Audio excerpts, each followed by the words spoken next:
ഈ വാർത്തകൾ വന്നു കഴിഞ്ഞപ്പോൾ ഉണ്ടല്ലോ, ഇത് വന്നു കഴിഞ്ഞപ്പോൾ ജനഗണ കോപ്പി, ക്യൂൺ കോപ്പി, നിങ്ങളുടെ പരസ്യങ്ങൾ കോപ്പി അടിക്കുന്ന ആൾ, പരസ്യങ്ങൾ കോപ്പി അടിയുടെ ഉസ്താദ് എന്നാണ് പറയുന്നത്. എന്താണെന്നുള്ള രീതിയിൽ എൻ്റെ അടുത്ത് ചോദിച്ചു. അപ്പം ഞാൻ തിരിച്ചയച്ച വോയിസ് നോട്ടിൽ കൃത്യമായിട്ട് പറയുന്നുണ്ട്, ചേട്ടാ ഈ നിഷാദ് കോയ നിങ്ങളിലേക്ക് വന്ന് വിരൽ ചൂണ്ടുമ്പം ഒരു സ്ക്രിപ്റ്റ് റൈറ്റ് ഷാരിഷ് മുഹമ്മദാന്ന് അറിഞ്ഞിട്ട് പോലും ഒരു പ്രാവശ്യം പോലും വിളിക്കാനോ ഒരു മെസ്സേജ് അയക്കാതെ നിഷാദ് കോയ തയ്യാറാകത്തിൽ ദുരൂഹത നിൽക്കുന്നു. ഡൗൺലോഡ് ചെയ്തിട്ടില്ല, ഈ മൊമെന്റ് വരെ ഡൗൺലോഡ് എവിടെ വേണമെങ്കിലും ഞാൻ കാണിക്കാമല്ലോ. എന്തെന്നാ പറയണത്, ഒരു ഡിലീറ്റ് ചെയ്യോ എന്തോ അങ്ങനെയൊക്കെ പറയുന്നുണ്ട്. ജൂലൈ 1 ജയസൂര്യ എനിക്ക് ഇദ്ദേഹത്തിൻ്റെ നമ്പർ പാസ് ചെയ്തു. ഇതിൻ്റെ ഒരു വേറെ വെർഷനാണ് എന്ന് രാജു എൻ്റെ അടുത്ത് പറഞ്ഞു. പക്ഷെ അത് ത്രില്ലറാണ്, വേറെ പാറ്റേൺ ആണ്, അത് കുഴപ്പമില്ല എന്ന് പറഞ്ഞ്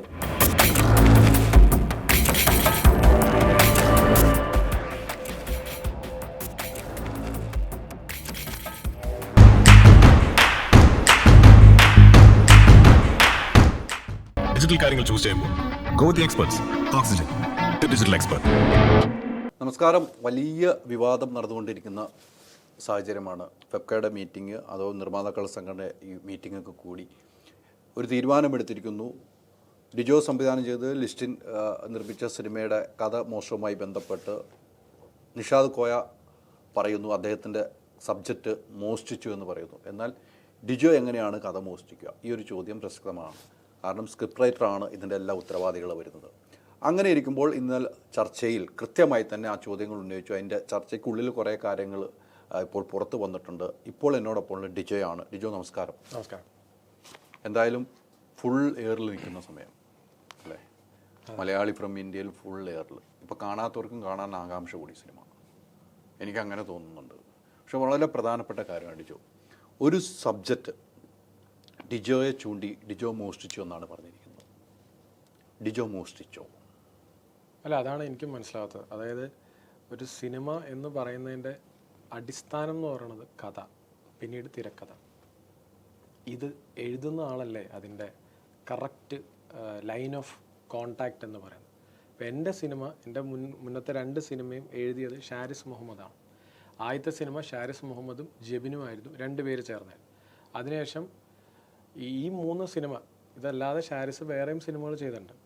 അപ്പോൾ അദ്ദേഹമാണ് ഈ സിനിമയുടെ കഥ, തിരക്കഥ, സംഭാഷണം, ഷാരിസ് മുഹമ്മദ്. ഞാൻ എങ്ങനെ ഒരു കഥ മോഷ്ടിച്ച് ഷാരിസിനെ കൊണ്ട് എഴുതിക്കാൻ, അതാണ് എനിക്കും മനസ്സിലാവാത്തത്. അത്രയ്ക്കും എന്താ പറയുക, നമുക്ക് വേറെ കഥകൾ കിട്ടാതെ നമ്മൾ ചെയ്യുന്ന ഒരു പ്രവൃത്തിയായിട്ട് തോന്നുന്നുണ്ടോ? നമുക്ക് അതിൻ്റെ ആവശ്യമുണ്ടോ? നമ്മളൊരു സിനിമ ചെയ്യുന്നത്, ഇപ്പോൾ ഞാൻ 2 സിനിമ, രണ്ടാമത്തെ സിനിമ ബ്ലോക്ക് ബസ്റ്റർ ആയിരുന്നു, ഫസ്റ്റ് ഫിലിം സൂപ്പർ ഹിറ്റായിരുന്നു. ഇതിനുശേഷം 3ാമത്തെ സിനിമയിലോട്ട് വരുമ്പോൾ എനിക്ക് എന്തിനൊരു കഥ മോഷ്ടിച്ചിട്ട് ചെയ്യണം? ശരിയല്ലേ ഇതിന്? അപ്പം അതങ്ങനെ ചിന്തിച്ചിട്ടുണ്ടെങ്കിൽ അത് തെറ്റാണ്. നമ്മൾ കാര്യം കംപ്ലീറ്റ് ഞാൻ മോഷ്ടിച്ചു എന്നാണ് പറയുന്നത്. എനിക്ക് എന്തിനൊരു കഥ മോഷ്ടിച്ച്, അത്ര ആശയ ദാരിദ്ര്യമുള്ള നാടാണോ, എൻ്റെ സുഹൃത്തുക്കളാണോ, അല്ലെങ്കിൽ ഷാരിസ് അത്രയും ഇതാണോ, അവന് കിട്ടാഞ്ഞിട്ടാണോ? അതിൻ്റെ കൃത്യമായിട്ടുള്ള ഉത്തരം അവൻ്റെ കയ്യിലുണ്ട്. അവനറിയാം, അതെല്ലാം ഫെഫ്കയിൽ അവൻ കൃത്യമായിട്ട് പറഞ്ഞു. എനിക്കറിയാം, നമ്മുടെ സിനിമയിലുണ്ടല്ലോ. ഫെഫ്കയുടെ മീറ്റിംഗിൽ ഈ കാര്യങ്ങളെല്ലാം നിങ്ങൾ അവതരിപ്പിച്ചു, എല്ലാ കാര്യങ്ങളും അവതരിപ്പിച്ചു, എല്ലാ തെളിവുകളും നിങ്ങൾ എല്ലാം പിന്നെ പൂർണ്ണമായിട്ടും. കാര്യം ഞാൻ വിശ്വസിച്ച എൻ്റെ സംഘടനയാണ്. അപ്പോൾ എൻ്റെ സംഘടനയുടെ മുമ്പിൽ ഞാൻ ശനിയാഴ്ച ബഹ്റിനിൽ പോയതാണ്. അപ്പോൾ ഞാൻ അന്ന് തൊട്ടാണ് ഇതിൻ്റെ പ്രൊമോഷൻ ആക്ടിവിറ്റീസിന് പോയപ്പോഴാണ് ഈ സംഭവം ഉണ്ടാകുന്നത്. അപ്പോൾ അന്ന് കഴിഞ്ഞതിന് ശേഷം തിരിച്ച് വന്ന് ഉണ്ണിസാറിനെയും വിളിച്ച്, എനിക്കൊന്നു ഇന്നലെ ഉച്ച കഴിഞ്ഞപ്പോഴാണ് ഞാൻ എത്തുന്നത്. അത് കഴിഞ്ഞിട്ട് ഇന്ന് നമ്മൾ കൂടി, ഇന്ന് വൈകിട്ട് 4 മണിക്ക് ഇരിക്കാം, ചർച്ചയ്ക്ക് വിളിച്ച് എല്ലാവരും കൃത്യമായിട്ട് സംസാരിച്ചു. അവർക്ക് കൃത്യമായിട്ട് മനസ്സിലായി. എല്ലാ producer association, FEFKA directors, FEFKA writers, ഇവർക്ക് എല്ലാവർക്കും ബോധ്യപ്പെട്ടല്ലേ? അതാണ് ഞാൻ ചോദിക്കുന്നത്. പിന്നെ എന്താണ്? നിഷാദ് കോയയുമുണ്ട്. ഒബ്വിയസ്ലി നമ്മളെല്ലാവരും ഇരുന്നാണ് സംസാരിക്കുന്നത്. എല്ലാ തെളിവുകളും നിങ്ങൾ നൽകി. അതെ. ഇതിലെ പ്രസക്തമായ ഇദ്ദേഹം ഒരു അഭിമുഖത്തിൽ കൊടുത്ത കുറേ കാര്യങ്ങളാണ് നമുക്ക് കൃത്യമായി അറിയേണ്ടത്. ഇദ്ദേഹം റിലീസിന്റെ തലേന്ന് ഫേസ്ബുക്ക് പോസ്റ്റ് എടുത്തു അല്ലേ? എൻ്റെ കഥയാണ് നമ്മൾ കഥയും വെച്ചിരിക്കുന്നത്, കുറച്ച് കഥയുടെ ഭാഗം വെച്ചിട്ടുണ്ട്.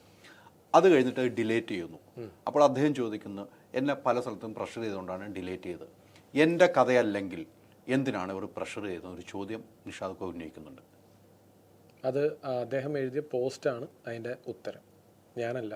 അതായത് അദ്ദേഹം എഴുതിയ പോസ്റ്റ് എന്തായിരുന്നു എഴുതിയത്? ഹൈദരെ, ആ പോസ്റ്റ് എനിക്ക് വായിക്കേണ്ടി വരും. പോസ്റ്റ് എനിക്ക് വായിക്കേണ്ടി വരും. അദ്ദേഹം വിശദമായിട്ട് ആ കഥയൊക്കെ എഴുതിയിട്ടുണ്ട്. അല്ല പോസ്റ്റിന്റെ തലക്കെട്ടാണ് ചോദിച്ചത്. അല്ല, കൃത്യമായിട്ട് എഴുതിയിട്ടുണ്ട്.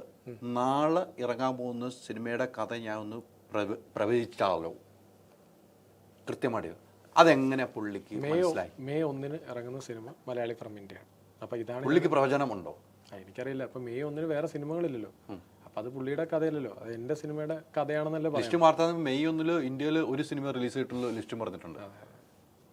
മെയ് 1 അതാണ് നമ്മൾ അതിന് തൊട്ട് ദിവസത്തെ പ്രസ് മീറ്റിൽ ഞാൻ പറഞ്ഞല്ലേ, മെയ് 1 ബുധനാഴ്ചയാണ്. അന്ന് എല്ലാവരും മരണം. കാര്യം ആർക്കും അറിയില്ലല്ലോ ബുധനാഴ്ച ഇങ്ങനെ ഒരു സിനിമ റിലീസ് ചെയ്യുന്നത്. ഇന്ന് വരെ ഇറങ്ങിയിട്ടില്ല. വ്യാഴം ശനിയും ഒക്കെ ഇറങ്ങിയിട്ടുണ്ടായിരുന്നു. ഉണ്ടാവും കേട്ടോ, ബുധനാഴ്ച ചിലപ്പോൾ റിലീസ് ചെയ്തിട്ടുണ്ടാവും. പക്ഷെ എൻ്റെ സിനിമ ആദ്യമായിട്ട് ഇങ്ങനെ വരുമ്പോൾ അത് അറിയിക്കാൻ വേണ്ടിയിട്ടാണ് നമ്മൾ അന്ന് പ്രസ് മീറ്റ് വിളിച്ചത്.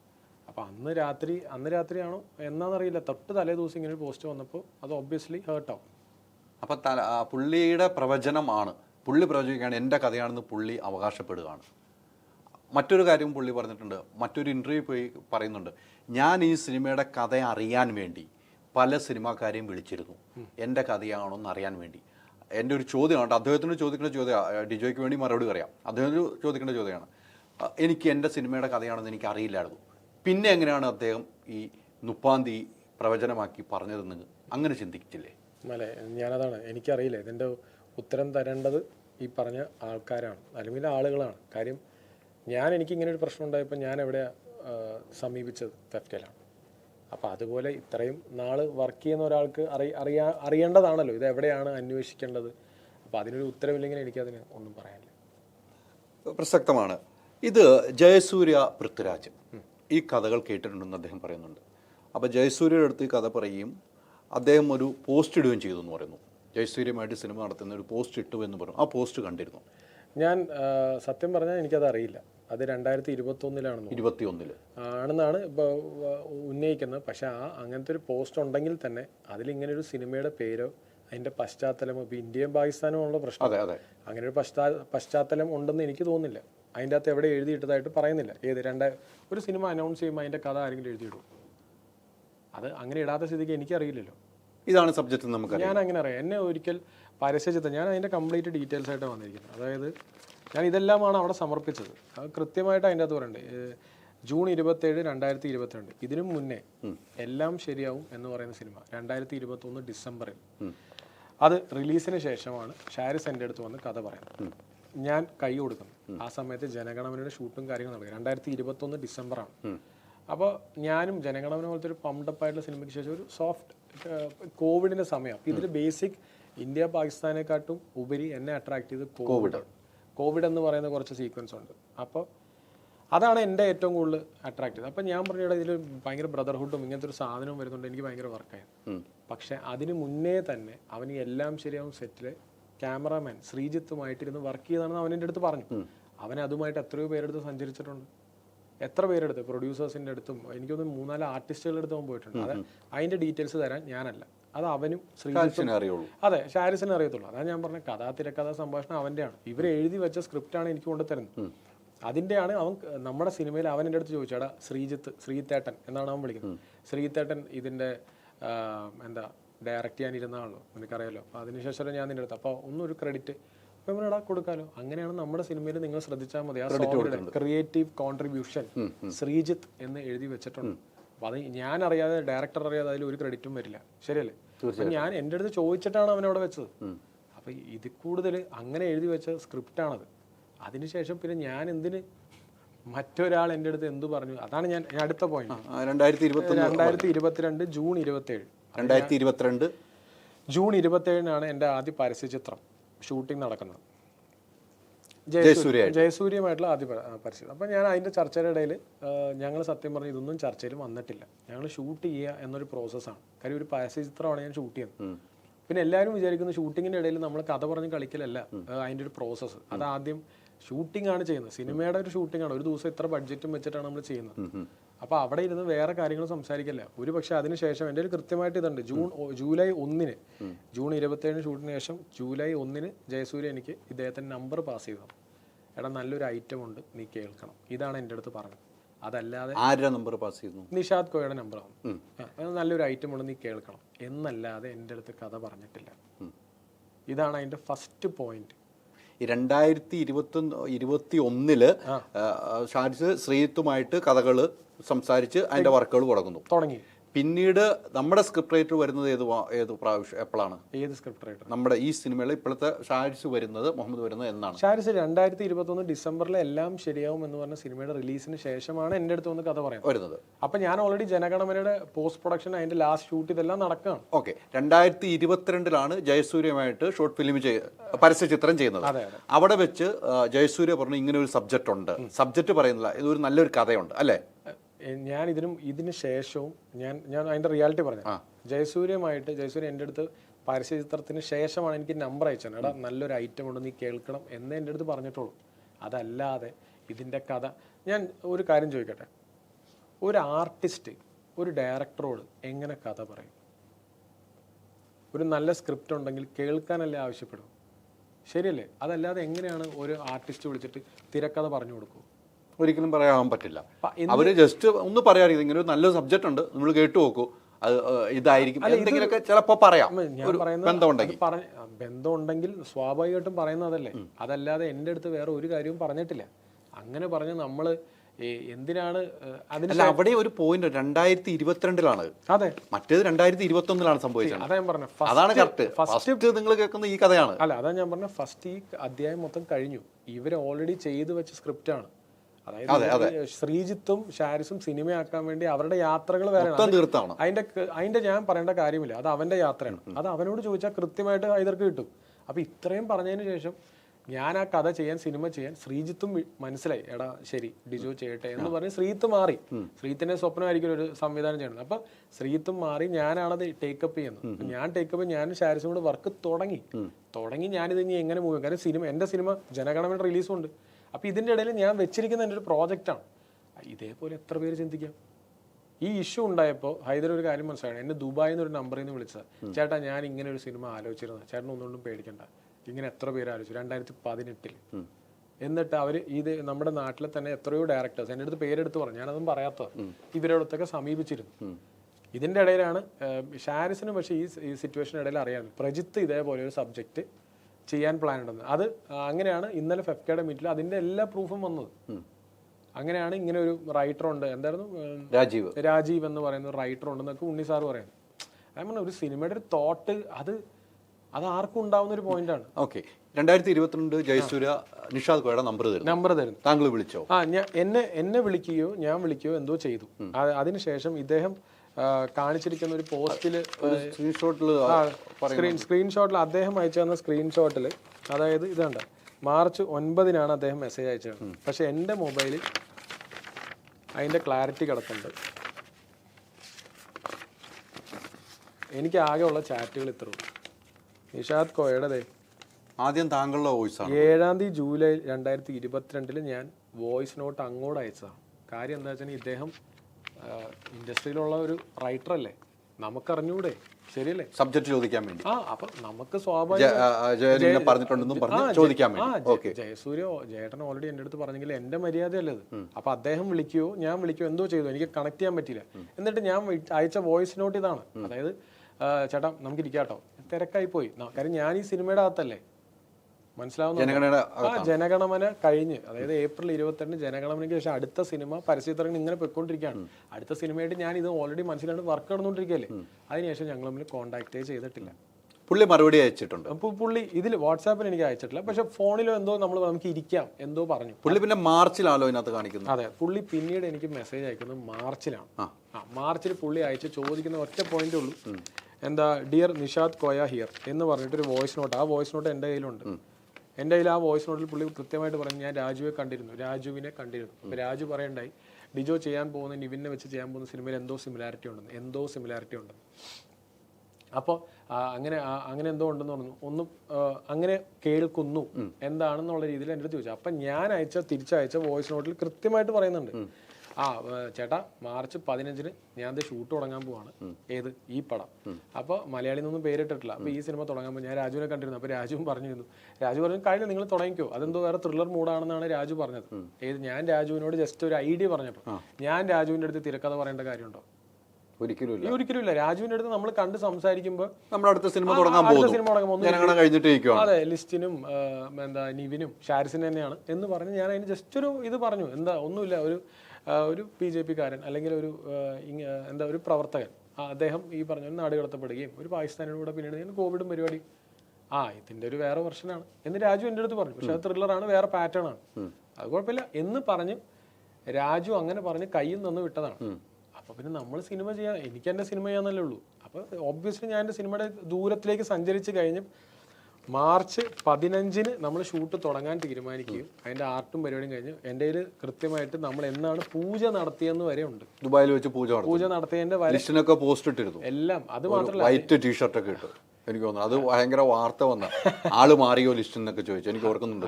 അത് മാത്രമല്ല, അതിന് മുന്നേ ജനുവരിയിൽ ഞങ്ങൾ ഇതിന്റെ ലൊക്കേഷൻ കാണണ്ടേ, മരുഭൂമിയിൽ സെറ്റ് ഇടണ്ടേ, ആടുജീവിതത്തിന്റെ സ്പൂഫ് എന്നൊക്കെ ആൾക്കാർ പറയും. എങ്കിലും നമ്മളാ ചെയ്യുന്നതിന് അതിന്റെ ഒരു വാല്യൂ കാണിക്കണ്ടേ. അപ്പൊ അവിടെ ഒരു വീട് ഉണ്ടാക്കുക, ഇതെല്ലാം സെറ്റ് ചെയ്യണ്ടേ. ഇതെല്ലാം നേരത്തെ ചെയ്തതിന്റെ ജനുവരിയിൽ ഞാനും എൻ്റെ DOPയും കൂടെ നിൽക്കുന്നതിന്റെ പോസ്റ്റാണ്. അത് 2023 ജനുവരി 25 റെക്കി സ്റ്റാർട്ടഡ് എന്ന് പറഞ്ഞിട്ടതാണ്. അതിനുശേഷം എനിക്ക് ഇദ്ദേഹത്തിന്റെ സൈഡിൽ നിന്ന് വരുന്നത് ഇദ്ദേഹം രാജുവിൽ നിന്ന് അറിഞ്ഞപ്പോൾ എനിക്ക് തന്നതാണ് വോയിസ് നോട്ട്. അപ്പോൾ ഞാൻ അതിന് കൃത്യമായിട്ട് റിപ്ലൈ അയച്ചതിൽ പറയുന്നുണ്ട്, ഇതിൻ്റെ അകത്ത് ബ്രോ ഒരു പാകിസ്ഥാനി ഉണ്ട്, നമ്മുടെ കയ്യിൽ ഒരു പാകിസ്ഥാൻ പരിപാടി ഉണ്ട്. അത് ഞാൻ കൃത്യമായിട്ട് ആ വോയിസ് നോട്ടിൽ പറയാം. നമ്മുടെ അകത്ത് ഒരു പാകിസ്ഥാനി പരിപാടി ഉണ്ട്, പക്ഷെ ബാക്കിയൊക്കെ ത്രില്ലറാണെന്ന് തോന്നുന്നു. നമ്മുടെ പക്ഷേ പിന്നെ കുറച്ച് ഹ്യൂമറൊക്കെ ആയിട്ട് പോകുന്നതാണ്. അങ്ങനെ വോയിസ് ഇട്ടു. എൻ്റെ അടുത്ത് രാജുവും പറഞ്ഞിരുന്നു എന്ന് പറഞ്ഞാണ് ഞാൻ ആ വോയിസ് നോട്ട്. അങ്ങനെ അത് ഞാൻ പറഞ്ഞതിന് ശേഷം ഞാൻ വിളിക്കാട്ടോ, അതായത് പുള്ളി എന്നെ വിളിച്ചിട്ട് കിട്ടാതെ, കാര്യം ഞാൻ ദുബായിലാണ്. അപ്പോഴാണ് ഞാൻ വോയിസ് നോട്ട്, പുള്ളി എനിക്ക് വോയിസ് നോട്ട് അയക്കുന്നത്, ഞാൻ അതിന്റെ റെസ്പോണ്ട് ചെയ്യാൻ ചെയ്തു. അപ്പൊ അതിൻ്റെ അകത്ത് ലാസ്റ്റ് ഞാൻ കൃത്യമായിട്ട് പറഞ്ഞു, ചേട്ടാ എന്തെങ്കിലും ഉണ്ടെങ്കിൽ ഞാൻ വിളിക്കാട്ടോ എന്ന് പറഞ്ഞ് ഞാൻ ആ വോയിസ് നോട്ട് എൻഡ് ചെയ്യുന്ന. അങ്ങനെ അതിനുശേഷം എനിക്ക് ഇമ്മീഡിയറ്റ്ലി ഒരു PDF ആണ് അയച്ചത്. അന്ന് തന്നെ അയച്ചോ? അപ്പൊ തന്നെ എനിക്ക് അയച്ചു തന്നാണ്. അതാണ് എൻ്റെ ഒരു പോയിന്റ്. അതാണ് ഞാനൊരു സിനിമയിൽ ഒരു സ്ക്രിപ്റ്റിൽ വർക്ക് ചെയ്തുകൊണ്ടിരിക്കുകയാണ്. ഇതാണ്, അതായത് അദ്ദേഹത്തിന്റെ വോയിസ് നോട്ടിന് ശേഷം എൻ്റെ വോയിസ് നോട്ട്. ഈ വോയിസ് നോട്ടിന്റെ സമയം 5:34. അതിനുശേഷം ഇത് വന്നിരിക്കുന്നത് 5:39 ആണോ 5:39. മനസ്സിലാവുന്നുണ്ടോ? അപ്പൊ എന്തിനാണ് താഴെ ഒരു ഡിലേറ്റ് കാണുന്നു? അതെനിക്കറിയില്ല, അത് അദ്ദേഹം ചെയ്ത് ഡിലീറ്റ്. പിന്നെ ഒരു വോയിസ് ഇട്ടിരിക്കുന്നു, ഒരു വോയിസ് നോട്ട് അയച്ചിട്ടുണ്ട്. അത് എനിക്ക് സ്ക്രിപ്റ്റ് അയച്ചു തന്നപ്പോ എനിക്ക് മനസ്സിലായില്ല. കാര്യം ഞാൻ കൃത്യമായിട്ട് വോയിസിൽ അതിലൊരു പാകിസ്ഥാനി ഉണ്ട് എന്ന് പറയുകയും എനിക്ക് ഡോക്യുമെന്റ് അയച്ചു തരികയും ചെയ്തു. അതൊരു ഫോർവേഡ് മെസ്സേജ് ആയിട്ടാണ്. ഇതെവിടെ കാണാം, മൾട്ടിപ്പിൾ ഫോർവേഡ്സ് പോയിട്ടുണ്ട്. അപ്പൊ പലർക്കും അയച്ചു കൊടുത്തിട്ടുണ്ടാവില്ല, ശരിയല്ലേ? അപ്പൊ എനിക്ക് ഇത് അയച്ചു തരുന്നത് മാർച്ച് 9 ഇത് അയച്ചു തന്നു. അപ്പൊ എനിക്ക് സ്ക്രിപ്റ്റ് അയച്ചു തന്നപ്പോ ഞാൻ ചോദിച്ചിട്ടില്ല. ചോദിക്കാതെ എന്തിനാണ് ഞാൻ എൻ്റെ സ്ക്രിപ്റ്റ് ആർക്കും അയച്ചു കൊടുക്കാറില്ല. അതായത് അതൊരു റൈറ്ററിന്റെ ഇപ്പൊ നമ്മൾ റെസ്പെക്ട് ചെയ്യുന്ന ഒരു ഇതാണ്, നമ്മുടെ എല്ലാത്തിന്റെയും ബേസ് ആണ്. ഞാൻ എൻ്റെ സിനിമയുടെ സ്ക്രിപ്റ്റ് ഞാൻ ആർക്കും അങ്ങനെ അയച്ചു കൊടുക്കാറില്ല. അയച്ചു കൊടുക്കുകയാണെങ്കിൽ തന്നെ അത് പ്രോപ്പറായിട്ട് മെയിൽ വഴി വേണ്ട, അത് നമ്മൾ ഉപയോഗിക്കുന്നതാണെങ്കിലും നമ്മൾ ആർക്കും അല്ലെങ്കിൽ അറിയുന്നവർക്ക് പേഴ്സണലി അയച്ചു കൊടുക്കും. അപ്പോൾ എനിക്കൊരു സ്ക്രിപ്റ്റ് അയച്ചു തരേണ്ട കാര്യം എന്താണ്? അത് എന്നോട് അപ്പോൾ അയച്ചു തരുന്ന 9-ാം തീയതി അയച്ചു തന്നിട്ട് ഈ വോയിസ് നോട്ടിൽ പറഞ്ഞിരിക്കുന്നത് ഒന്ന് വായിച്ചു നോക്കൂട്ടോ. വായിച്ചു നോക്കിയിട്ട് വോയിസ് കേട്ടു. ഇത് ഡൗൺലോഡ് ചെയ്തില്ല ഇന്നലെ പറയുന്നു. അതെ, ഞാൻ ഡൗൺലോഡ് ചെയ്തിട്ടില്ല. ഈ മൊമെന്റ് വരെ ഡൗൺലോഡ് എവിടെ വേണമെങ്കിലും ഞാൻ കാണിക്കാലോ. എന്തെന്നാ പറയണത്, ഒരു ഡിലീറ്റ് ചെയ്യോ എന്തോ അങ്ങനെയൊക്കെ പറയുന്നുണ്ട്. ഞാൻ പറഞ്ഞ എനിക്കതൊന്നും മാറ്റർ, എനിക്ക് ഞാൻ ആരും പ്രൂവ് ചെയ്യേണ്ട കാര്യമൊന്നുമില്ല. ഇതിലെല്ലാം കൃത്യമായിട്ടുണ്ട്. ഞാൻ 15-ാം തീയതി ഷൂട്ട് തുടങ്ങുന്ന പടത്തിന് എനിക്ക് 9-ാം തീയതി സ്ക്രിപ്റ്റ് അയച്ചു തരണം. ഞാൻ ചെയ്യാൻ പോകുന്ന സിനിമയല്ലേ, അപ്പൊ ആ സിനിമയ്ക്ക് തൊട്ട് മുന്നേ എന്തിന് സ്ക്രിപ്റ്റ് അയച്ചു തരണം? എന്നിട്ട് അദ്ദേഹത്തിന് സ്ക്രിപ്റ്റ് വായിക്കേണ്ട കാര്യം എനിക്ക് എന്താണുള്ളത്? മനസ്സിലായി. ഹൈദർക്കൊന്നും ഇച്ചിരി വായിക്കാറുണ്ട്. കുറച്ച് സാധനങ്ങൾ പുള്ളിയുടെ എടുത്തിട്ടങ്ങ് കാണിക്കായിരുന്നു എനിക്ക് തോന്നുന്നു. ഞാനൊന്നും പറയുന്നില്ല. അതായത് ഈ വോയിസ് നോട്ടിൽ എഴുതി വെച്ചിരിക്കുന്ന പുള്ളി പറഞ്ഞിരിക്കുന്ന ഇതാണ്, ഇത് വായിച്ചു നോക്കും, ഇനി എബിയോ വിമാനം പോലെ ആവണ്ടല്ലോ എന്നാണ് പുള്ളി പറഞ്ഞത്. അതിൻ്റെ അർത്ഥം എന്താ, പുള്ളിക്കും സിനിമ ചെയ്യണം, ശരിയല്ലേ? അപ്പം ഞാൻ എൻ്റെ സിനിമ ചെയ്യാന്നുള്ള പോയിന്റുള്ളൂ. അപ്പം എൻ്റെ സിനിമ ഷൂട്ടിംഗ് തുടങ്ങുകയാണ്. 5 ദിവസം കൊണ്ട് ഈ സിനിമയ്ക്ക് വേണ്ടി 3-4 മാസം മുന്നേ പ്രീ പ്രൊഡക്ഷൻ നടക്കി. ഇത്രയും ആർട്ടിസ്റ്റുകളെ ഓഡീഷൻ ചെയ്യണം, മരുഭൂമി നമ്മൾ സെറ്റ് ഇടണം, ഇത് കഴിഞ്ഞ് തിരിച്ചു വന്ന് നമ്മൾ നാട്ടിൽ ഷൂട്ട് ചെയ്യണം. എന്തുമാത്രം പ്ലാനിങ് ഉണ്ട് ഒരു സിനിമ. അപ്പോൾ ഇനിയുള്ളൊരു 6 ദിവസത്തിൻ്റെ ഇടയിൽ ഞാൻ എന്തിന് വേറൊരു സ്ക്രിപ്റ്റ് എടുത്ത് വായിക്കണം? അങ്ങനെയല്ല സിനിമയിൽ വർക്ക് ചെയ്യുക. വെറുതെ ഒരു പണി ഇല്ലാതിരിക്കുവാണെങ്കിൽ നമുക്ക് സ്ക്രിപ്റ്റ് വായിക്കാം. അതിനൊരു മാനസികാവസ്ഥ കൊടുത്ത് നമ്മൾ അതിനു വേണ്ടി വായിക്കാൻ തരുവാണെങ്കിൽ മോനെ ഒരു സ്ക്രിപ്റ്റ് അയച്ചാൽ വായിക്കാം. അതല്ലാതെ എൻ്റെ ഈ സിറ്റുവേഷനിൽ എനിക്ക് സ്ക്രിപ്റ്റ് വായിക്കാൻ പറ്റില്ല. ഇതിന് വോയിസും കേട്ടിരുന്നു, ആ വോയിസും കേട്ടു. അതിന് മറുപടി കൊടുത്തോ? ഞാൻ ഒന്നും കൊടുത്തിട്ടില്ല. അതിന് എനിക്ക് സ്ക്രിപ്റ്റ് അയച്ചപ്പോൾ തൊട്ടേ എനിക്ക് മനസ്സിലായില്ല എന്തിനാണ് അയച്ചത്. എനിക്ക് എന്തിനാ അയച്ചു തരണം, ഞാൻ എന്തിനു വായിക്കണം. അത് പിന്നീട് ഒരു കോൺവെർസേഷനല്ലേ പറഞ്ഞത്. പിന്നീട് എൻ്റെ അടുത്ത് സംസാരിച്ചിട്ടില്ല, ഞങ്ങൾ തമ്മിലൊരു ബന്ധപ്പെട്ടിട്ടില്ല. ഇത് March 9, 2023. ഞാൻ പിന്നെ ഇദ്ദേഹത്തെ കാണുന്നത് ഇന്നാണ് ഫെഫ്കയുടെ മീറ്റിംഗ് നടക്കുമ്പോൾ. അതിനുശേഷം നിങ്ങൾ വിളിച്ചിട്ടുമില്ല. നിങ്ങളുടെ ഫോൺ നമ്പർ ഉണ്ട്, എല്ലാം ഉണ്ട്, നിങ്ങളുടെ വാട്സാപ്പ് ഉണ്ട്, നിങ്ങൾക്ക് മെസ്സേജ് അയക്കാം. അതെ. സിനിമയുടെ തലേന്ന് പോലും വിളിച്ചിട്ടില്ല, ഒന്നും വിളിച്ചിട്ടില്ല. ഈ ഫെഫ്കയുടെ മീറ്റിംഗ് വരുമ്പോഴാണ് കാണുന്നത്. അതെ. അവിടെയാണ് കൃത്യമായ പോയിന്റ് വരുന്നത്. എന്തുകൊണ്ട് വിളിച്ചില്ല എന്നൊരു ചോദ്യം പ്രസക്തമാണ്. ഡിജോ പറയുന്നു, ഞാൻ ഈ സ്ക്രിപ്റ്റ് ഡൗൺലോഡ് ചെയ്തിട്ടില്ല, എനിക്ക് എന്തിനാണ് ഒരാളുടെ സ്ക്രിപ്റ്റ് ഡൗൺലോഡ് ചെയ്യണം. അത് താങ്കൾ പറയുന്ന അല്ല, ഞാൻ ഒരു കാര്യം ചോദിക്കട്ടെ, ഞാൻ സ്ക്രിപ്റ്റ് ഡൗൺലോഡ് ചെയ്യുമെന്ന് തന്നെ വിചാരിച്ചു. ഞാൻ ചോദിക്കണത് എന്തിന് ഞാൻ ഡൗൺലോഡ് ചെയ്യണം, അതാണ് എൻ്റെ ഫസ്റ്റ് പോയിന്റ്. ഡൗൺലോഡ് ചെയ്ത് നമ്മൾ എന്തിനും ഒരു 6 ദിവസം കഴിയുമ്പോൾ ചെയ്യാൻ ഷൂട്ട് തുടങ്ങാൻ നിൽക്കുന്നതിന് മുമ്പിൽ ഈ സ്ക്രിപ്റ്റ് എന്നല്ലേ, എനിക്ക് ഓൾറെഡി എൻ്റെ സ്ക്രിപ്റ്റ് ഇല്ലേ, എൻ്റെ പടത്തിൻ്റെ സ്ക്രിപ്റ്റ് എനിക്ക് വായിക്കണ്ടേ, അതിനെന്ത് മാത്രം പണിയുണ്ട്. അതിൻ്റെ ഇടയിൽ ഞാൻ എന്തിനു വേറെ മറ്റൊരാളുടെ സ്ക്രിപ്റ്റ് വായിക്കണം?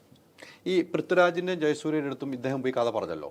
കഥ പറഞ്ഞു കഴിഞ്ഞിട്ട് ഈ പൃഥ്വിരാജ് ജയസൂര്യം ഇങ്ങനെ ഒരു കാര്യങ്ങൾ പറഞ്ഞല്ലോ. ജയസൂര്യ പറഞ്ഞത് ഇങ്ങനെ ഒരു സബ്ജക്റ്റ് ഉണ്ട് എന്നല്ല പറഞ്ഞത്. ഹൈദര, ഒരു കാര്യം കൂടെ, എനിക്കറിയില്ല ജയസൂര്യയുടെ അടുത്ത് പറഞ്ഞ കഥയാണ് പൃഥ്വിരാജിന്റെ അടുത്ത് പറഞ്ഞത്. എനിക്ക് ഫസ്റ്റ് ഓഫ് ഓൾ അറിയില്ല. അത് ഞാൻ അറിയുന്നത് എൻ്റെ അടുത്ത് ഈ വോയിസ് അയക്കുന്ന ദിവസമാണ് എനിക്ക് മനസ്സിലാവുന്നത്. രാജു ഇങ്ങനെ ഒരു കാര്യം പറഞ്ഞു എന്നാണ് എൻ്റെ അടുത്ത് നിഷാദ് പറയുന്നത് വോയിസ് നോട്ടിൽ. അല്ലാതെ ജയസൂര്യയുടെ കാര്യമൊന്നും പറഞ്ഞിട്ടില്ല. ഞാൻ എങ്ങനെ ഊഹിച്ചെടുക്കണോ? ജയസൂര്യ എടുത്ത് പറഞ്ഞ കഥയാണ്. അതാ ഞാൻ പറയുന്നത്, ഇതൊരു മിസ്കമ്മ്യൂണിക്കേഷനാണ്. ഹൈദർക്ക് മനസ്സിലാവുന്നുണ്ടോ? ഞാൻ എങ്ങനെ ഊഹിച്ചെടുക്കും ജയസൂര്യ എടുത്ത് പറഞ്ഞ കഥയാണ് രാജുവിൻ്റെ അടുത്ത്? അതെങ്ങനെ? എന്നാൽ അത് എനിക്കൊരു ഹിന്റ് കിട്ടണ്ടേ? ശരിയല്ലേ? ഇതേപോലെ അദ്ദേഹത്തിന് എത്ര പ്രോജക്റ്റുകളുണ്ടാവും. അപ്പം ഞാനത് എനിക്ക് പൃഥ്വിരാജിൻ്റെ അടുത്ത് പറയാൻ പറ്റുമോ ഇതല്ലേ ജയസൂര്യ എടുത്ത് പറഞ്ഞത്? എനിക്ക് അങ്ങനെ പറയേണ്ട കാര്യമുണ്ടോ? ഞാൻ പറഞ്ഞിട്ടുമില്ല, നമുക്കറിയില്ല, എനിക്കറിയണ്ടേ. അതാണ് ചോദിക്കുന്നത്. ഞാൻ അങ്ങനത്തെ ഒരു കോൺവെർസേഷൻ ഉണ്ടായിട്ടില്ല. രാജു എൻ്റെ അടുത്ത് പറഞ്ഞു. പുള്ളി പറയുന്നതൊക്കെ ഞാൻ പൃഥ്വിരാജിൻ്റെ അടുത്തും ജയസൂര്യയുടെ അടുത്ത് പറഞ്ഞു, ഇവർ രണ്ടുപേരും ഡിജോയുടെ അടുത്ത് പറഞ്ഞു എന്നാണ് പുള്ളിയുടെ വാദം. ഇല്ല, അങ്ങനെ പുള്ളിയുടെ വാദമുണ്ട് അതിനകത്ത്. പുള്ളിയുടെ വാദത്തിൽ വരുന്നുണ്ട്, അതിനുള്ള കറക്റ്റാണ് പറയുന്നത്. ഇപ്പൊ താങ്കള് ഞാൻ ജയസൂര്യയുടെ പറഞ്ഞ കഥയാണോ പൃഥ്വിരാജോട് പറഞ്ഞത് നമുക്കറിയില്ല. അല്ല, ജയസൂര്യന്റെ അടുത്ത് കഥ പറഞ്ഞിട്ടില്ലല്ലോ. സബ്ജക്റ്റ് ഉണ്ട്. എൻ്റെ അടുത്ത് ആവശ്യപ്പെട്ട ഒരു ഗംഭീര സാധനമുണ്ട്, നല്ലൊരു സാധനം ഉണ്ട്, നീ അത് കേൾക്കണം, ഒരു പൊളി ഐറ്റമാണ്, നീ കേൾക്കണം.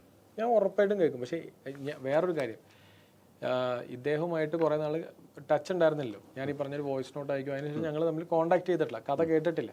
അതിനുശേഷം ജയേട്ടൻ പറഞ്ഞിട്ട് തന്നെ ഞാൻ വേറെ രണ്ടുപേരുടെ കഥ വേറെ കേട്ടു, പുതിയ ആൾക്കാരുടെ. മനസ്സിലാവും? അപ്പൊ നമ്മൾ അങ്ങനെയല്ല, അത് തിരക്കുകളാണെങ്കിൽ പോലും നമ്മളെ വിളിച്ച് നമ്മൾ ഇരുന്ന് കേട്ടു കൊടുത്തതാ. അപ്പോൾ എനിക്കറിയില്ല, നമ്മൾ ഇതേപോലെ എത്ര കഥകൾ കേൾക്കുന്നുണ്ടാവും. ഈ ജയസൂര്യ അങ്ങനെ കഥ കേൾക്കണമെന്ന് പറഞ്ഞ ശേഷം നമ്മൾ ഈ സബ്ജക്റ്റ് തുടങ്ങുവാണല്ലോ, നമ്മുടെ സിനിമ തുടങ്ങും. അപ്പോൾ ജയസൂര്യയോട് കമ്മ്യൂണിക്കേറ്റ് ചെയ്തോ, നമ്മൾ സിനിമ തുടങ്ങാൻ പോകാമെന്ന് പറഞ്ഞിരുന്നോ? ഇല്ലില്ല, ഞാൻ ഒരു ബന്ധം വെച്ച് പറഞ്ഞതാണ് ഞാൻ ചോദിക്കുന്നത്. ഇല്ല. പക്ഷേ എനിക്ക് തോന്നുന്നു ഞാൻ ജയന്റെ അടുത്ത് പറഞ്ഞിട്ടുണ്ടെന്ന് തോന്നുന്നു. അതായത് നിവിനായിട്ടൊരു കോമഡി പരിപാടി ചെയ്യുന്നുണ്ട്, അടുത്തതാണ് എന്നുള്ള രീതിയിൽ ഞാൻ പറഞ്ഞു. അങ്ങനെയല്ല, അല്ലാതെ ഇങ്ങനെ ഒരു ഇന്ത്യ പാകിസ്ഥാൻ ഒന്നും പറഞ്ഞിട്ടില്ല. അല്ല, അങ്ങനെ ഞാൻ പറയേണ്ട, അങ്ങനെ നമുക്ക് ആവശ്യം വരുന്നില്ല. ഇപ്പോൾ രാജുവിൻ്റെ കൂടെ കുറച്ചു നേരം ഇരുന്നപ്പോൾ ഞാൻ അങ്ങനെ പറഞ്ഞു പോയതാണ്. അല്ല, ജയനും പറഞ്ഞിട്ടില്ല ഇതാണ് സബ്ജക്റ്റ് എന്ന് പറഞ്ഞിട്ടില്ല. അങ്ങനെയാണെങ്കിൽ നമുക്ക് പറയേണ്ട കാര്യമുള്ളൂ. അങ്ങനെ അറിഞ്ഞിരുന്നെങ്കിൽ ഒരു പക്ഷേ ഇതെല്ലാം കമ്മ്യൂണിക്കേഷൻ എല്ലാം ക്ലാരിറ്റി വന്നേനെ. പക്ഷെ അങ്ങനെ അറിയാനോ, അത് നമ്മുടെ ഇതല്ലല്ലോ, അതൊരു സിനിമയ്ക്കുള്ള ഒരു പോയിന്റല്ല, അത് ആ യാത്രയോടൊപ്പം സംഭവിച്ചു പോകുന്നില്ല. അല്ലാതെ ഒരാളിപ്പോൾ വിളിച്ചു പറയുകയാണ് ഇന്ന സിനിമയായിട്ട്. അതാണ് ഞാൻ ഇന്നലെ ഫെഫ്കയുടെ മീറ്റിംഗിൽ ഇരിക്കുമ്പോൾ ഉണ്ണിസാറൊക്കെ പറയുമ്പോൾ മാടമ്പി തൊട്ട് എല്ലാ പടവും, മാടമ്പിയും മമ്മൂക്കയുടെ ഒരു പരുന്ത്, ഇത് രണ്ടും ഏതാണ്ട് സിമിലർ തോട്ടാണ് എന്ന് 2 റൈറ്റേഴ്സും തമ്മിൽ സംസാരിച്ച് അവർ തീരുമാനം എടുത്തിട്ടാണ് സിനിമ ചെയ്യുന്നത്. എന്തിനു പറഞ്ഞ എബി വിമാനം, ഇങ്ങനെ 2 സിനിമകളുണ്ടാകുമ്പോൾ സംഭവിച്ചു. ജോമൻ്റെ സുവിശേഷങ്ങൾ, ജേക്കബിന് തുടങ്ങി, അങ്ങനെ സംഭവിച്ചു. നമ്മുടെ അതിൻ്റെ അകത്ത് സംഭവിച്ചിട്ടില്ല, ആകെ ഒരു സിനിമ സംഭവിച്ചുള്ളൂ, അത് മലയാളി ഫ്രം ഇന്ത്യയാണ്. ശരിയല്ലേ? അതെ. അല്ല, പക്ഷേ എനിക്ക് തോന്നുന്നു ഇതിന് മുന്നേ സംഭവിച്ചു പിക്കറ്റ് 43, അതിൽ ഇന്ത്യ പാകിസ്ഥാൻ ബന്ധമല്ലേ, അത് പക്ഷേ യുദ്ധത്തിന്റെ ഒരു ഏരിയയിൽ, അതിൻ്റെയൊക്കെ ഒരു വേർഷൻ തന്നെയല്ലേ മലയാളി ഫ്രം ഇന്ത്യ. ഞാനത് കുറച്ച് മോടി കൂട്ടി ഫസ്റ്റ് ഹാഫിലൊരു വേറെ പാറ്റേൺ സെറ്റ് ചെയ്തെന്നുള്ളത് അല്ലേ ഉള്ളൂ.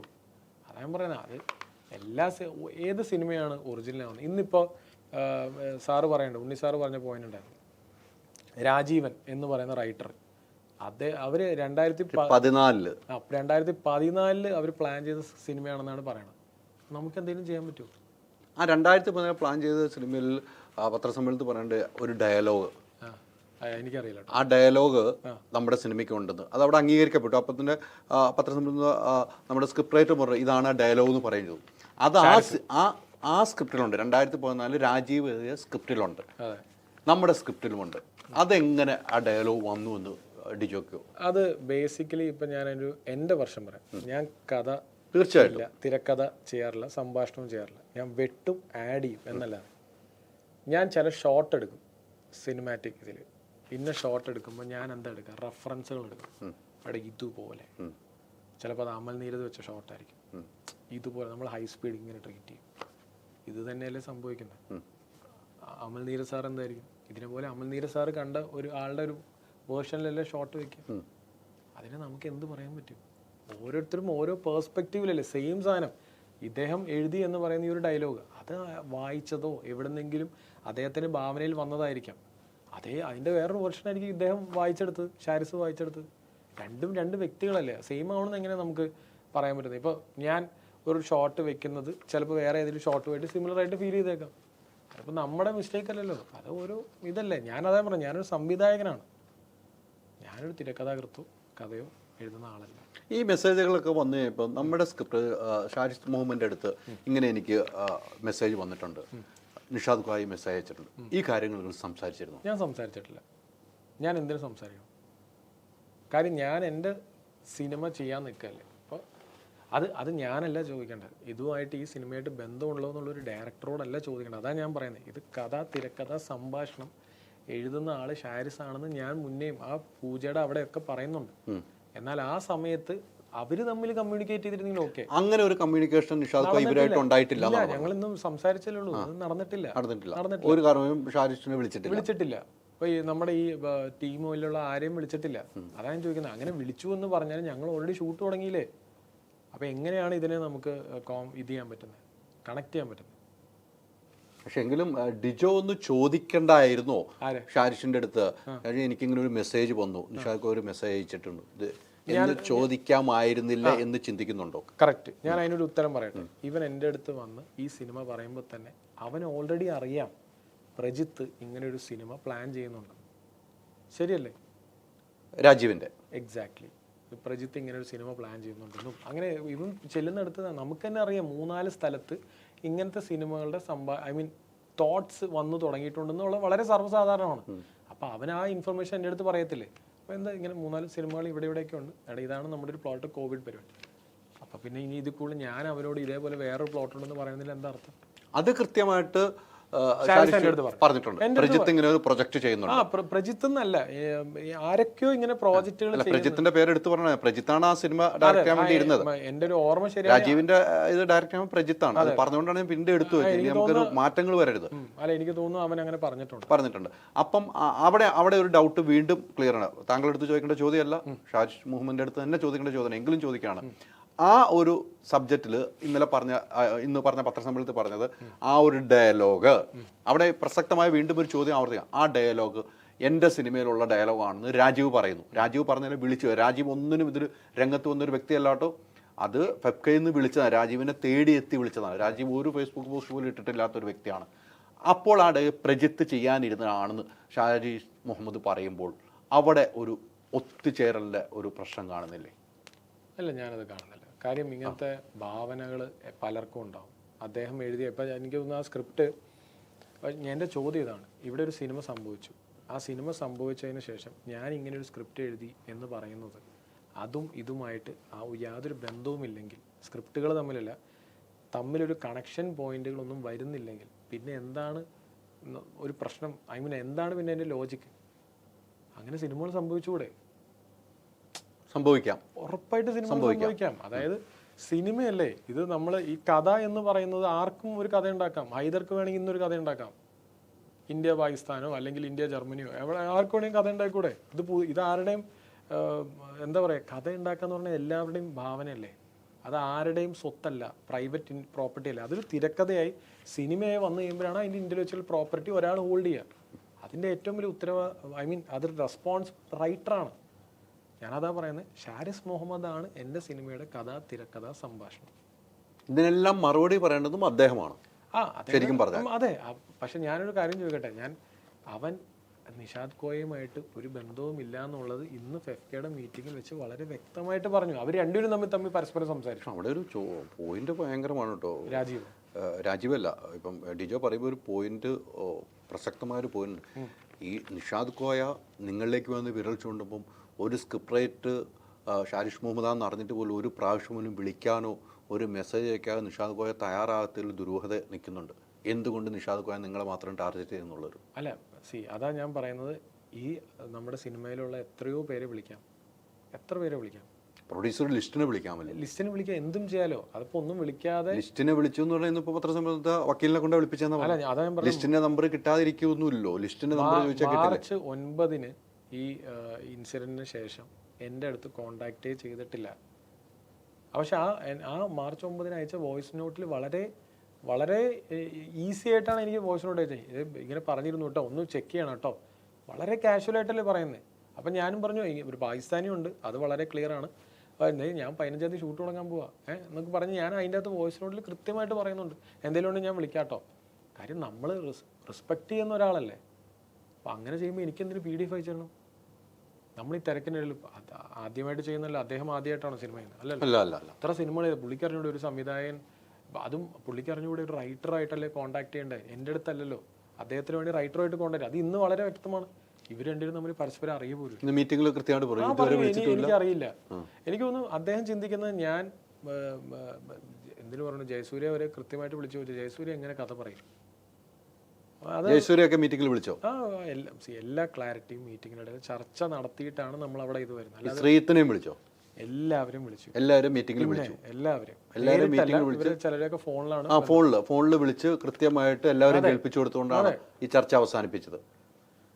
എല്ലാം കഴിഞ്ഞിട്ടാണ് ഞാൻ അവിടെ വന്ന് പറയുന്നത്. എന്തിനാണ് ഞാൻ 3-4 ദിവസം ഇത്രയും ഇത് മേടിക്കാൻ കാര്യം എന്ന് പറഞ്ഞാൽ എനിക്കറിയാമായിരുന്നു ഇതിന്റെ കൃത്യമായിട്ടുള്ള കാര്യങ്ങൾ നമ്മൾ പ്രസ് മീറ്റിൽ കൃത്യമായിട്ട് പറഞ്ഞു കൊടുക്കുക, അത്രേ ഉള്ളൂ. ഹാരിസ് ദേശം ഇതിനകത്തുണ്ടല്ലോ, ഇൻവോൾവ് ആണല്ലോ. പക്ഷെ ഞാൻ അതിലുണ്ടായിരുന്നില്ല. ഞാൻ അതാണ് പറഞ്ഞു വരുന്നത്. അത് ഷാരിസ് മുഹമ്മദ് എന്ന റൈറ്റർ ശ്രീജിത്തിന്റെ കൂടെ ചെയ്യാനിരുന്ന നമ്മുടെ ഈ സിനിമ പ്ലാൻ ചെയ്ത സമയത്താണ് ഹാരിസ് ദേശം. അപ്പൊ അതിന്റെ എല്ലാ കാര്യങ്ങളും അദ്ദേഹത്തിന് അറിയും, ഷാരിസ് മുഹമ്മദിനെ അറിയും. എനിക്കതിന്റെ ഞാനത് വ്യക്തമാക്കേണ്ട കാര്യം എനിക്കില്ല. ശ്രീജിത്ത് ചെയ്യാൻ പോയല്ലേ? ശ്രീജിത്ത് ചെയ്യാൻ പോയ നടൻ ആരാണ്? പൃഥ്വിരാജായിരുന്നു.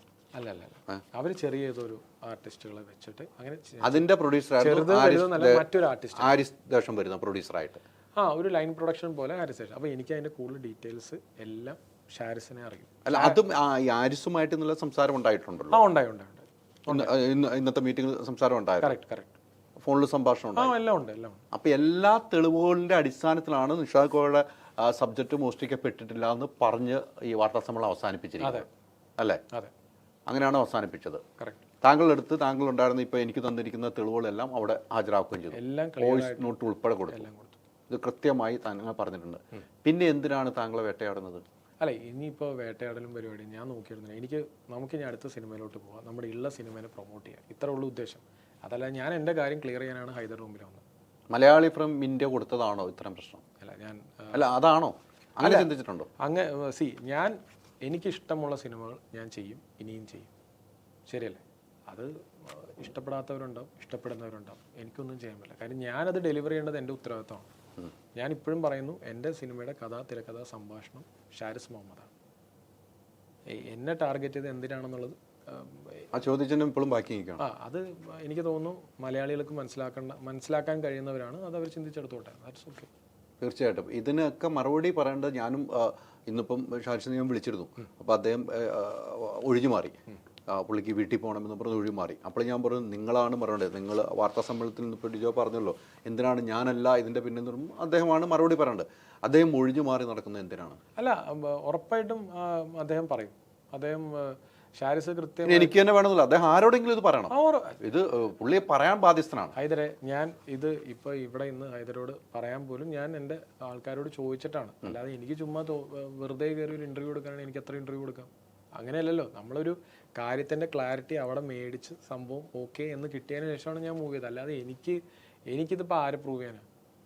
എൻ്റെ ഇന്ന് ഫെഫ്കയിൽ വെരി ക്ലിയർ ആണ്, ഇത് ഇങ്ങനത്തെ ഒരു സംഭവമേ നടന്നിട്ടില്ല. പിന്നെ ഇനി ഞാൻ ആരെ പ്രൂവ് ചെയ്യാനാണ്? ഇപ്പം താങ്കൾക്കുണ്ടായ മാനക്കേട്, താങ്കളുടെ മാനനഷ്ടം, ഇതിന് കേസ് ഫയൽ ചെയ്യുന്നുണ്ടോ? അല്ല സീരിയസ് ഇത്രയും തെളിവുകളുണ്ട് താങ്കളുടെ അടുത്ത്, കേസിന് വല്ലതും പോകുന്നുണ്ടോ? അല്ല, ഞാൻ എന്തായാലും അതിനെപ്പറ്റി ചിന്തിച്ചുകൊണ്ടിരിക്കുക. കാര്യം ഭയങ്കരമായിട്ട് ടാർഗറ്റഡ് ആയിരുന്നു. സോ ഞാൻ അതിനെപ്പറ്റി ആലോചിച്ചുകൊണ്ടിരിക്കുകയാണ്. കേസിലേക്ക് പോകുന്ന കാര്യം മാനനഷ്ട കേസ് കൊടുക്കാനുള്ള വകുപ്പുണ്ട് താങ്കൾക്ക്, അതേക്കുറിച്ച് ആലോചിക്കുന്നുണ്ട്? ഞാൻ ആലോചിക്കുന്നുണ്ട്. ഓക്കെ, ഈ വാർത്തകൾ വന്നു കഴിഞ്ഞപ്പോൾ ഉണ്ടല്ലോ, ഇത് വന്നു കഴിഞ്ഞപ്പോൾ ജനഗണ കോപ്പി, ക്യൂൺ കോപ്പി, നിങ്ങളുടെ പരസ്യങ്ങൾ കോപ്പി അടിക്കുന്ന ആള്, പരസ്യങ്ങൾ കോപ്പി അടിയുടെ ഉസ്താദ് എന്നാ പറയണം, മാസ്റ്റർ എന്നാ പറയണം. അല്ല, അങ്ങനെയല്ല. ഈ സിനിമകളെല്ലാം തിരക്കഥ സംഭാഷണം ഷാരിസ് മുഹമ്മദ് ആയിരുന്നു. 3 സിനിമയുടെ ആദ്യത്തെ സിനിമയുടെ ജെബിൻ എന്ന് പറയുന്ന എൻ്റെ ഒരു സുഹൃത്തുണ്ടായിരുന്നു. 2 പേര്. അതെ. പിന്നീട് അതുകൊണ്ട് അതിൻ്റെ ഇപ്പോൾ ക്വീൻ എന്ന് പറയുന്ന സിനിമയുടെ ഒപ്പം ചങ്സ് എന്ന് പറഞ്ഞ സിനിമ ഇറങ്ങി. ഇതാണ് അതിൻ്റെ ഏറ്റവും വലിയ എക്സാമ്പിൾ. ഒരു തോട്ട് ആരുടെയും സ്വന്തമല്ല, അത് നമ്മൾ കയ്യിൽ വെച്ചുകൊണ്ടിരുന്നിട്ട് കാര്യമില്ല. അത് സിനിമയായാലും സിനിമയാവും. ആ സിനിമകൾ രണ്ടും ഒരുമിച്ചല്ലോ ഇറങ്ങിയ? അല്ല, പക്ഷെ അടുത്തടുത്താണ്. ചങ്സ് ആണോ ആദ്യമേ? ഞാൻ കൃത്യമായിട്ട് അതെ, ചങ്സ് ആണ് ആദ്യം. എനിക്കൊന്ന് കമ്മട്ടിപ്പാടത്തിന് ഒപ്പമാണ് ചങ്സ് ആയിരിക്കാം. അത് കഴിഞ്ഞിട്ടാണ് നമ്മുടെ ചങ്സ് കമ്മട്ടിപ്പാടത്തിന്റെ ഒപ്പമല്ലോ, നമ്മുടെ അത് ഹാപ്പി വെഡിങ്സ് ആണ് ഇറങ്ങുന്നത് ആദ്യം. ഉമറിന്റെ രണ്ടാമത്തെ പടം ചങ്സ് ആണ്. അപ്പൊ ചങ്സ് ഇറങ്ങിയതിനു ശേഷമാണ് ഇത് ക്വീൻ വരുന്നത്. അതെ. അപ്പൊ വിലസി അതോ ക്വീൻ ഇറങ്ങിയതിനു ശേഷമാണോ എന്ന് എനിക്കറിയില്ല. എനിക്ക് എന്തായാലും ക്വീൻ 2018 ജനുവരി 12 റിലീസ് ചെയ്തത്. അപ്പോൾ ക്വീൻ്റെ ഒപ്പം അതിൻ്റെ കൂടെ ഇറങ്ങിയ ഒരു സിനിമയാണ് ചങ്സ്. അതേപോലെ മെക്രാണി എന്ന് പറഞ്ഞൊരു സിനിമ ഇറങ്ങാനിരിക്കുന്നു നമുക്കറിയാം എന്ന് കരുതി നമ്മൾ മറ്റാരുടെയും കഥ കേട്ട് മനസ്സിലാക്കി നമ്മൾ സിനിമ ചെയ്യാതിരിക്കുകയോ അല്ലെങ്കിൽ അതിനുശേഷം സിനിമ ചെയ്തതോ അല്ല. നമ്മൾ നമ്മുടെ സിനിമയിൽ വിശ്വസിക്കാൻ പോവുക. അതാണ് ഞാൻ പറയുന്നത്. ഇപ്പോൾ ഹൈദർക്കൊരു തോട്ടുണ്ടാവും, പലർക്കും ഒരു തോട്ടുണ്ടാവും. നമ്മളത് സിനിമയാക്കുന്നതിലാണ് അതിൻ്റെ ഇത്. അതല്ലാതെ സിനിമയാക്കാതെ അയ്യോ ഇത് മറ്റുള്ളവർ മറ്റേ കഥയായിട്ട് സിമിലാരിറ്റി ഉണ്ടോ എന്ന് കരുതി നമ്മൾ നിൽക്കാൻ നിന്ന് അവിടെ നിൽക്കത്തേ ഉള്ളൂ. ശരിയാണ് കോപ്പി അടിച്ചെന്ന് പറയുന്നത്. എനിക്കറിയില്ല, ഈ സിനിമകളെ പറ്റി പറയുന്നവർ അവർ കൃത്യമായിട്ട് ആലോചിച്ചാൽ മതി. തിരക്കഥ സംഭാഷണം എഴുതിയിരിക്കുന്നത് ഷാരിസ് മുഹമ്മദാണ്. നമ്മൾ ചെയ്യുന്ന ഷോട്ടിന്റെ കാര്യത്തിലും അവിടെ എന്തെങ്കിലും വേണ്ടി വെട്ടും, അത് തിരുത്തും.